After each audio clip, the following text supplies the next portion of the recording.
Hi friends, welcome to our channel. Bollywood Badshah Shahrukh Khan తాజాగా గాయపడ్డారని వార్తలు వస్తున్నాయి. ఆయన నటిస్తున్న కింగ్ సినిమా షూటింగ్లో ఈ ఘటన జరిగినట్లు తెలుస్తోంది. ముంబైలోని గోల్డెన్ టొబాకో స్టూడియోలో భారీ యాక్షన్ సన్నివేశాల కోసం ప్రత్యేక సెట్ వేశారు. ఆ యాక్షన్ సీన్ చిత్రీకరణ సమయంలో షారూఖ్ ఖాన్ కండరాలకు గాయమైనట్లు సమాచారం. గాయాల కారణంగా వెంటనే షారూఖ్ ఖాన్ టీం ఆయనను అత్యవసర వైద్యం కోసం అమెరికా తీసుకెళ్లినట్లు బాలీవుడ్ మీడియా పేర్కొంది.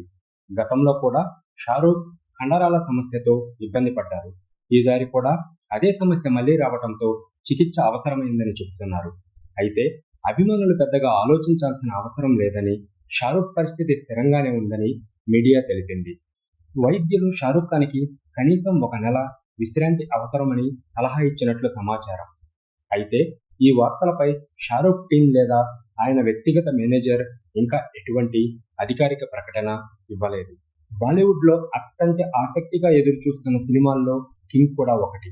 ఈ సినిమాకు సుజయ్ ఘోష్ దర్శకత్వం వహిస్తున్నారు. సిద్ధార్థ్ ఆనంద్ నిర్మిస్తున్నారు. ఇందులో షారూఖ్ ఖాన్తో పాటు ఆయన కుమార్తె కూడా కీలక పాత్రలో నటిస్తున్నారు. అభిషేక్ బచ్చన్ విలన్గా, దీపికా పడుకునే, రాణి ముఖర్జీ, అనిల్ కపూర్ కీలక పాత్రల్లో కనిపిస్తున్నారు. షారూఖ్ ఖాన్ ఇప్పటి వరకు 80కి పైగా సినిమాలు చేశారు. 14 ఫిల్మ్ఫేర్ అవార్డులు అందుకున్నారు.